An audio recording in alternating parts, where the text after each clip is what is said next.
ప్రతిసారి మాట్లాడితే సవితా ఇంద్రారెడ్డి గారిని టార్గెట్ చేస్తున్నారు. అసలు ఎందుకు ఆమెకు మీకు ఏమైనా వ్యక్తిగతంగా ఏమైనా గొడవ? నువ్వు నా సరూర్ నగర్ డివిజన్ కి గుండు సున్నా ఎందుకు ఇచ్చావు?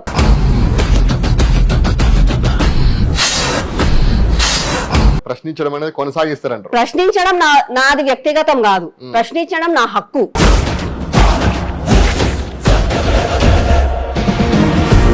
సరే, మీరు 4.5 సంవత్సరాలుగా కార్పొరేటర్ ఉన్నారు, మీరెంత డబ్బు సంపాదించారు? ప్రస్తుతం ఉన్నటువంటి కార్పొరేటర్లో బాగా రిచ్ మీరే అనుకుంటా నాకు తెలిసి. కార్పొరేటర్ అయినాక బెంజ్ కార్ కొనుక్కుని నా లైఫ్ చాలా రిచ్ గా ఉంది. మీకు బెంగళూరులో, పూణేలో కూడా చాలా వ్యాపారాలు ఉన్నాయి, చాలా ఆస్తులు కూడా కట్టుకున్నారు. మాది ఆదిత్య బిర్లాలో ఫైనాన్స్ అడ్వైజర్స్ అంటే అంతకుముందు ఒకటే ఆఫీస్ ఉండే, దాని తర్వాత బ్రాంచ్ల వారీగా పూణేలో అక్కడ పెట్టాము. అలా నడుస్తూనే ఉన్నాయి. మా లైఫ్ చాలా రిచ్ గా హ్యాపీగా ఉంది.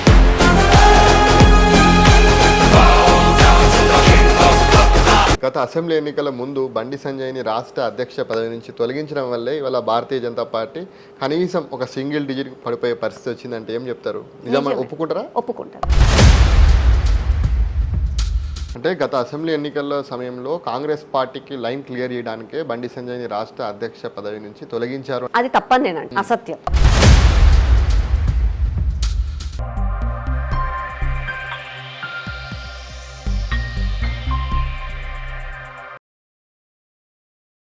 ప్రతిసారి మాట్లాడితే సవితా ఇంద్రారెడ్డి గారిని టార్గెట్ చేస్తున్నారు. అసలు ఎందుకు ఆమెకు మీకు ఏమైనా వ్యక్తిగతంగా ఏమైనా గొడవ? లేదండి, నేను సవితా ఇంద్రారెడ్డి గారితో మాట్లాడకుండా, తనని వ్యతిరేకించకుండా ఆల్మోస్ట్ ఒక 8 నెలలు అవుతుందండి. ఆ రోజు నేను సబితా ఇంద్రారెడ్డి గురించి మాట్లాడడానికి కారణం, తను ఒక విద్యాశాఖ మంత్రి, తను నా డివిజన్ కి అంటే నా నియోజకవర్గానికి ఒక ఎమ్మెల్యే కాబట్టి నేను ఆ రోజు తనను వ్యతిరేకించాను, తను ప్రశ్నించాను. ఇప్పుడు ఆమె అధికారంలో లేదు, నేను ఇప్పుడు ఏమైనా ప్రశ్నించట్లేదు కదా. ముందు నుంచి కూడా ఆమె పైన వ్యక్తిగతంగా టార్గెట్ చేయడం. వ్యక్తిగతంగా అంటే దానికి కారణం ఏంటంటే, నా డివిజన్ లో స్కూల్స్ ఉన్నాయి, స్కూళ్ళు కాలేజీలు ఉన్నాయి. ఆ సమయంలో తను ఒక విద్యాశాఖ మంత్రి. స్కూళ్ళు కాలేజీలలో ప్రాపర్ ఫెసిలిటీస్ లేనప్పుడు నేను ప్రశ్నించాల్సింది విద్యాశాఖ మంత్రిని. నా నియోజకవర్గానికి నిధులు రావట్లేదు, నిధుల కొరత ఉండే. అప్పుడు నేను నియోజకవర్గం ఎమ్మెల్యేని ప్రశ్నించాలి. ఎందుకు అని అంటే, ఆ ఎమ్మెల్యే కాంగ్రెస్ లో ఉండే. ఫస్ట్ ఆమె కాంగ్రెస్ లో గెలిచిన ఎమ్మెల్యే. కాంగ్రెస్ లో గెలిచినప్పుడు కండువా మార్చుకునే ముందు తన ప్రెస్ మీట్ పెట్టి మరి ఏం చెప్పింది, కేసీఆర్ గారు నేను ఒకవేళ టీఆర్ఎస్ లోకి మారితే మొత్తం మహేశ్వరం నియోజకవర్గానికి ఎన్ని నిధులు అంటే అన్ని నిధులు అభివృద్ధికి పంపిస్తానని చెప్పారు, కాబట్టే నేను మారుతున్నానని చెప్పి తన నోటితో తనే ప్రెస్ మీట్ సాక్షిగా చెప్పింది. తను చెప్పిన తర్వాత, నువ్వు నా సరూర్ నగర్ డివిజన్ కి గుండు సున్నా ఎందుకు ఇచ్చావు, ఒక్క నిధులు కూడా ఎందుకు తీసుకురాలేదు, ఒక్క రూపాయి కూడా ఎందుకు తీసుకురాలేదని చెప్పి, నేను ఒక సరూర్ నగర్ బిడ్డగా, మహేశ్వరం బిడ్డగా, తెలంగాణ బిడ్డగా, ఒక విద్యాశాఖ మంత్రిని నేను ప్రశ్నించాను. అక్క మీరేం చదువుకున్నారక్క? నేను ఎంఏ ఎకనామిక్స్ కంప్లీట్ చేశాను. మీరు ఎంఏ ఎకనామిక్స్ చదువుకొని రాజకీయాలకు వచ్చారు. రాజకీయాలకు వచ్చి మామూలుగా చాలా హుందాగా వివరించాలి. రాజకీయాలకు వచ్చినటువంటి చదువుకునే వాళ్ళు రాజకీయాలకు వస్తే వాళ్ళు నైతిక విలువలు పాటిస్తూ రాజకీయాలు చేస్తారంటారు. కానీ మీరు మాత్రం తెల్లారులేస్తే ముఖ్యమంత్రులను, మంత్రులను, ఒక సాటి మహిళ అయినటువంటి ఒక సబితా ఇంద్రారెడ్డి గారిని ఇట్లా విమర్శించడము, తిట్టడము, దూషించడం ఎంతవరకు కరెక్ట్? అసలు నా చదువే నన్ను ప్రశ్నించమని నేర్పించింది.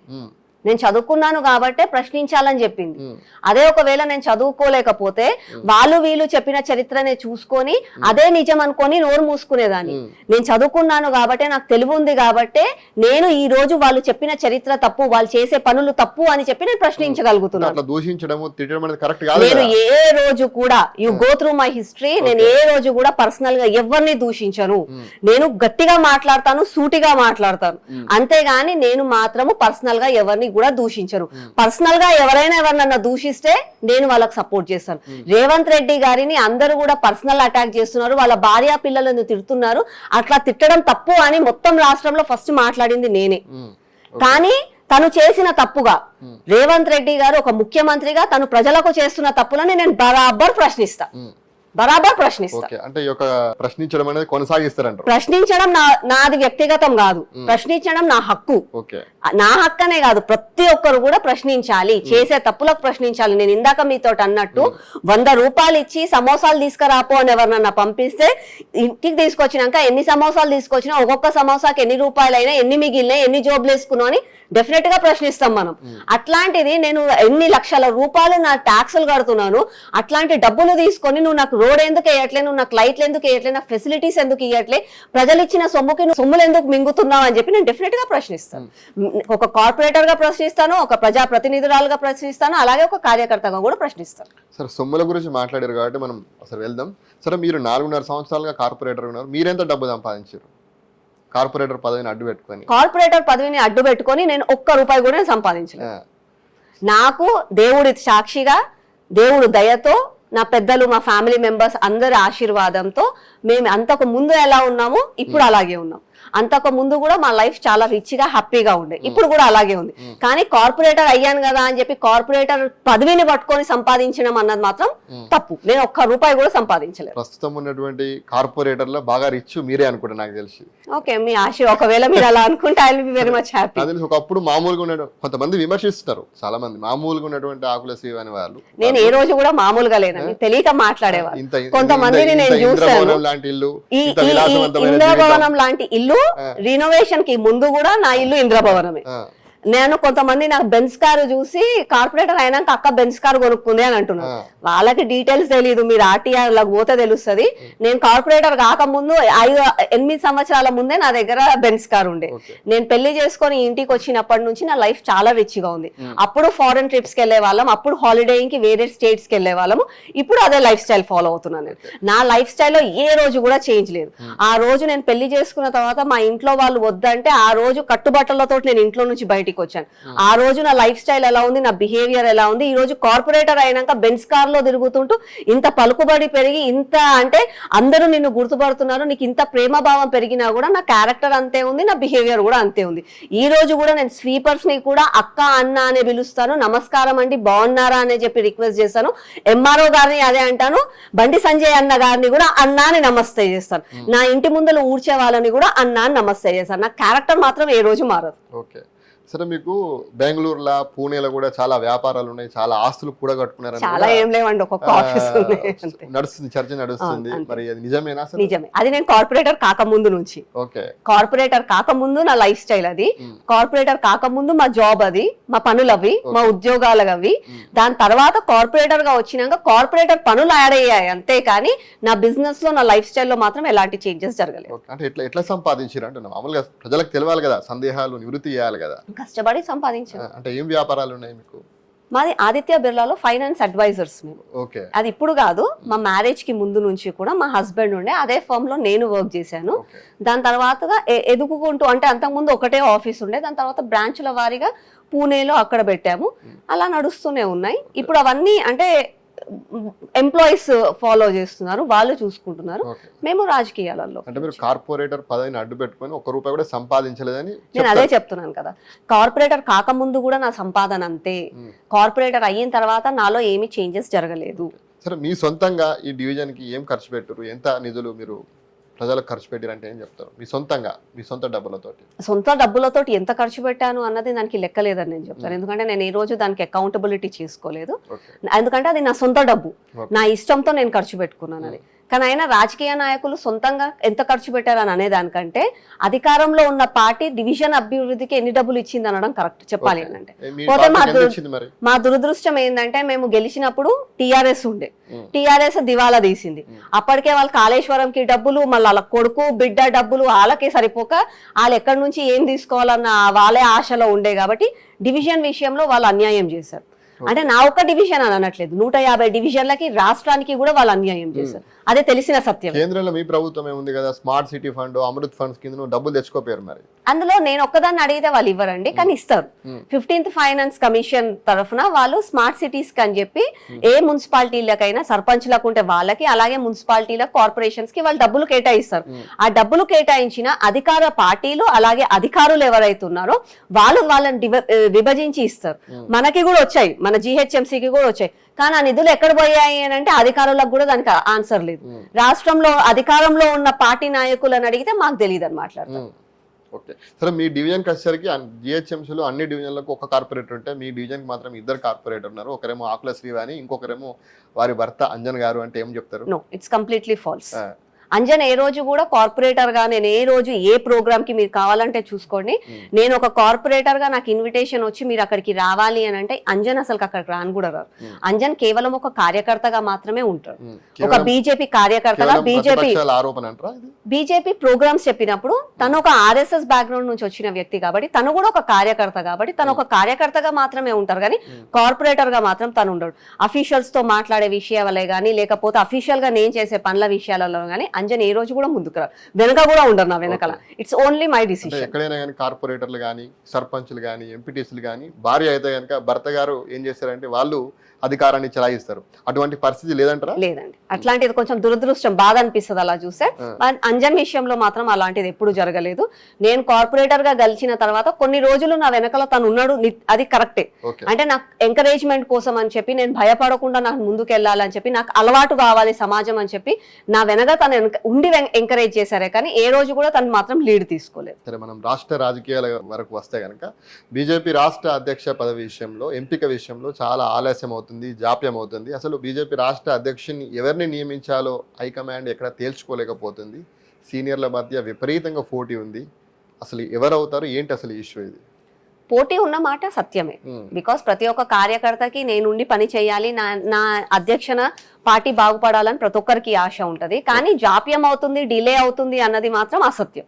ఎందుకంటే పార్టీ విధానాలను బట్టి, ఐడియాలజీని బట్టి, పార్టీ సిద్ధాంతాలను బట్టి వాళ్ళందరూ కూడా మాట్లాడుకొని అన్ని వర్గాలతోటి, ఇప్పుడు విహెచ్పిఏ కానీ ఆర్ఎస్ఎస్ అని మాతృశ్రీ అని కానీ ఇన్ని విభాగాలతోటి కూడా మాట్లాడుకొని రాష్ట్రానికి ఏది మంచిది, రాష్ట్రంతో పాటు రాష్ట్రంలో ఉన్న ప్రజలకు పార్టీకి ఏది మంచిది అని చెప్పి నిర్ణయాలు తీసుకొని ఎంచుకున్నదే రాష్ట్ర అధ్యక్షుడు. అన్ని పార్టీల లాగా 4-5 కూర్చొని వాళ్ళ కుటుంబ సభ్యులే కూర్చొని నా తర్వాత నా కొడుకు తర్వాత నా మనవడు అనుకునే పార్టీ మా బీజేపీ పార్టీ కాదు. మా బీజేపీ పార్టీలో ఒక అధ్యక్షుడిని ఎంచుకోవాలనంటే బూత్ స్థాయి కార్యకర్త నుంచి, ముఖ్యంగా బూత్ స్థాయి కార్యకర్తను ఎంచుకున్న తర్వాత తను మండలాధ్యక్షులను ఎంచుకున్న తర్వాత వాళ్ళు జిల్లా అధ్యక్షులను ఎంచుకొని జిల్లా అధ్యక్షులు అందరూ ఆఫీస్ బేరర్లు అందరూ కలిసి అప్పుడు రాష్ట్ర అధ్యక్షులను ఎంచుకుంటారు. It's a step wise process కాబట్టి సమయం పడుతుంది అంతే. ఓకే, అంటే కిషన్ రెడ్డి గారు నాకు అధ్యక్ష పదవి నాకు వద్దు, ఇది భారం అవుతుంది, నేను కేంద్ర మంత్రిగా కూడా ఉన్నాను, రాష్ట్ర అధ్యక్ష పదవికి నేను న్యాయం చేయలేకపోతున్నానని ఆయన విపరీతంగా ఆయన చాలా బలవంతంగానే ఈ యొక్క పదవిని మోస్తున్నాడు. అటువంటి సందర్భంలో ఎందుకు మరి మీరు మీ హైకమాండ్ ఎందుకు మీరు అధ్యక్షుని నియమించలేదు? నేను ఇందాక చెప్తున్నట్టుగా సంస్థాగతంగా ఒక ప్రాసెస్ ని బట్టి స్టెప్ వైజ్ గా వెళ్లేది పార్టీ మాది కాబట్టి ఇప్పుడు మా రాష్ట్రంలో ఉన్న ఎన్నో కోట్ల జనాభా మెంబర్షిప్స్ ఉన్నారు, వీళ్ళందరూ సభ్యత్వం తీసుకున్నారు బీజేపీ పార్టీలో. ప్రతి ఒక్క సభ్యుని ఆధారాలు తీసుకొని ప్రతి ఒక్క సభ్యుని విచారాలు ఆచారాలు అన్ని మాట్లాడుకున్న తర్వాత వాళ్ళ స్పందన ఏంది, ఏది మంచిదైతే ఆలోచిస్తాం. కాబట్టి టైం పడుతుంది అంతేగాని ఒకరిని చెయ్యొద్దు అని మాత్రం కాదు. దానిలోపు మధ్యలో కొన్ని ఎలక్షన్స్ అయ్యాయి, ఎమ్మెల్యే ఎల్సీ ఎలక్షన్స్ అవన్నీ, కాబట్టి కొంచెం డిలే. మిగతా రాష్ట్రాల్లో అధ్యక్షుని ఎంపిక అయిపోయింది లేదండి, కొన్ని రాష్ట్రాలలో కాదు, మెజారిటీ రాష్ట్రాల్లో పూర్తి అయిపోయింది. అదే చెప్తున్నా కదా, కొన్ని స్టెప్ వైజ్ గా వెళ్తున్నాయి. ఒక రాష్ట్రంలో జరిగింది, ఒక రాష్ట్రంలో జరగలేదు. ఏదో కేవలం తెలంగాణలో కిషన్ రెడ్డి గారు అదే ఆపుతున్నారని కాకుండా ఇప్పుడు తమిళనాడు విషయంలో గానీ మొన్న రీసెంట్ గా జరిగింది తమిళనాడు, అట్లాగే ఇది కూడా వస్తుంది, ఒక డేట్ ని బట్టి ఇస్తారు. అంటే భారతీయ జనతా పార్టీలో చాలా గ్రూపులు ఉన్నాయి. కిషన్ రెడ్డి ఒక వర్గము, బండి సంజయ్ ఒక వర్గము, ఈటల రాజేందర్ ఒక వర్గము, ధర్మపురి అరవింద్, డికే అరుణ, ఇట్లా చాలా మంది సీనియర్లు ఒక్కొక్క వర్గంగా ఏర్పడ్డారు. వారు విపరీతంగా రాష్ట్ర అధ్యక్ష పదవి కోసం పోటీ పడుతున్నారు.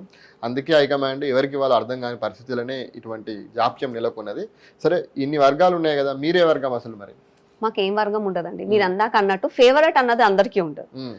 ఇప్పుడు మీరే ఒకవేళ స్కూల్లో చదువుకున్నప్పుడు మీరు అడిగితే మాకు ఇంగ్లీష్ సార్ ఇష్టము, ఇంగ్లీష్ టీచర్ ఇష్టము, తెలుగు సార్ ఇష్టము, సైన్స్ సార్ ఇష్టం అని చెప్తారు చాలా మంది పిల్లలు. కానీ పాస్ అవ్వాలంటే అన్ని 6 సబ్జెక్టులు చదవాల్సిందే కదా.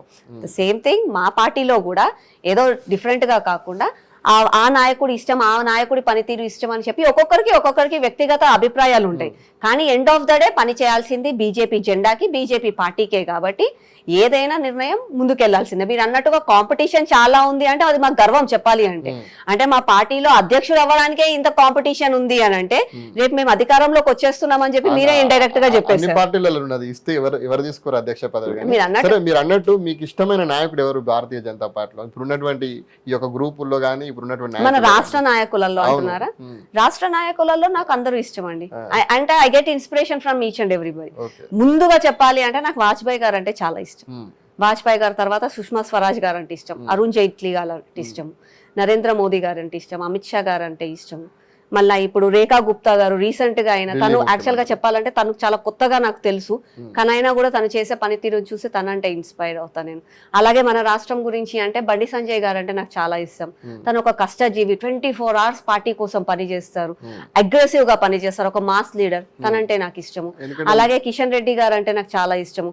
ఒక చిన్న స్థాయి కార్యకర్త నుంచి సౌమ్యంగా ఉంటూ ఎవరితోటి కాంట్రవర్సీగా పోకుంటూ అందరితో సమానంగా నడుచుకుంటూ వెళ్ళి ఈ రోజు కార్పొరేట్ అంటే ఒక చిన్న ఆఫీస్ లో పనిచేస్తూ ఈ రోజు తను ఒక యూనియన్ మినిస్టర్ గా వెళ్ళారు అని అంటే ఆ జర్నీలో నుంచి మనం నేర్చుకోవాల్సింది చాలా ఉంది. కాబట్టి తనంటే కూడా నాకు చాలా ఇష్టం. సరే, ఎవరు రాష్ట్ర అధ్యక్షుడు అయితే బాగుంటుందో చెప్పండి, మీ అభిప్రాయం ఏంటి? నా అభిప్రాయం నేను ఓపెన్ గా చెప్తున్నానండి, మా బీజేపీ కార్యకర్తలుగా మాకు రాష్ట్ర అధ్యక్షులు ఎవరైనా సరే ఒకటే, పని చేసుకుంటూ పోవడమే మా బాధ్యత. పనిలో మాత్రం డిఫరెన్సెస్ ఉంటాయి. ఇందాక నేను చెప్పినట్టు ఒకవేళ బండి సంజయ్ గారు ఒకవేళ రాష్ట్ర అధ్యక్షులు అయితే తను అగ్రెసివ్ పాలిటిక్స్ చేస్తారు, కాబట్టి పని కొంచెం అగ్రెసివ్ గా అవుతుంది. అదే కిషన్ రెడ్డి గారు అయితే సౌమ్యంగా నిదానంగా తనంతలో తాను పని చేసుకుంటూ వెళ్తారు, కాబట్టి పనిలో డిఫరెన్సెస్ ఉంటాయి. పనిలలో డిఫరెన్సెస్ ఉంటాయి కానీ పని చేయడం మాత్రం తప్పదు, పని చేయడం మాత్రం ఒకటే ఉంటది. కాబట్టి మాకు ఎవరైనా కూడా ఒకటే. పార్టీలో కొంత సీనియర్లకు ఇవ్వాలని, ముందు నుంచి పార్టీలో ముందు అనుభవం ఉన్నటువంటి వాళ్ళకు పార్టీలో సీనియర్లకు అవకాశం ఇవ్వాలని ఒక వర్గం, మొన్న పార్టీలో చేరినటువంటి వాళ్ళు మాకే ఇవ్వాలని ఈటల రాజేందర్ లాంటి వాళ్ళు కానీ, రఘునందన్ లాంటి నేతలు కానీ, డీకే అరుణ లాంటి నేతలు, వీళ్ళ మధ్య ఒక వైరం నడుస్తుంది. ఫైనల్గా అసలు సీనియర్లకు ఇస్తే బాగుంటుందా, ముందు నుంచి పార్టీలో ఉన్న వాళ్ళకి ఇస్తే బాగుంటుందా, మొన్న పార్టీలో చేరిన వాళ్ళకి ఇస్తే బాగుంటుందా అధ్యక్ష? మా పార్టీ సిద్ధాంతాలను ఫాలో అవుతూ మా పార్టీ సిద్ధాంతాలకి కార్యకర్తలుగా పనిచేస్తూ పార్టీ మంచి కోసం, ప్రజల మంచి కోసం అహర్నిశలు శ్రమించే వాళ్ళకి ఎవరికి ఇచ్చినా సరే ఒకటే. గత అసెంబ్లీ ఎన్నికల ముందు బండి సంజయ్ని రాష్ట్ర అధ్యక్ష పదవి నుంచి తొలగించడం వల్లే ఇవాళ భారతీయ జనతా పార్టీ కనీసం ఒక సింగిల్ డిజిట్ పడిపోయే పరిస్థితి వచ్చిందంటే ఏం చెప్తారు? నిజమా, ఒప్పుకుంటారా? ఒప్పుకుంటారు. ఒక కార్యకర్తగా బండి సంజయ్ అన్న లాంటి ఒక అగ్రెసివ్ నాయకుడి ఆల్ ఆఫ్ ఎ సడన్ తనని రాష్ట్ర అధ్యక్ష పదవి నుంచి తీసేసిన తర్వాత మాలాంటి కార్యకర్తలు అందరం అయోమయం అయిపోయాం. అంటే సంజయ్ అన్నను ఎందుకు తీసేశారు, మాకు సమాధానం లేదు. అధిష్టానంకి వాళ్ళకి ఒక రీజన్స్ ఉంటాయి, కానీ మాలాంటి కార్యకర్తలకు ఆ సమాధానాలు తెలియదు. కాబట్టి కొంత అయోమయంలో అయ్యాము. దాంతో పాటుగా రాష్ట్రంలో జరుగుతున్న అన్యాయాలతో పాటుగా కేంద్రంలో నరేంద్ర మోదీ గారి నాయకత్వంలో మంచి పనులు ఏవైతే చేశారో అలాంటి స్కీమ్స్ గురించి, వెల్ఫేర్ స్కీమ్స్ గురించి అవన్నీ కూడా ప్రజలలోకి మేము తీసుకెళ్లలేకపోయాం.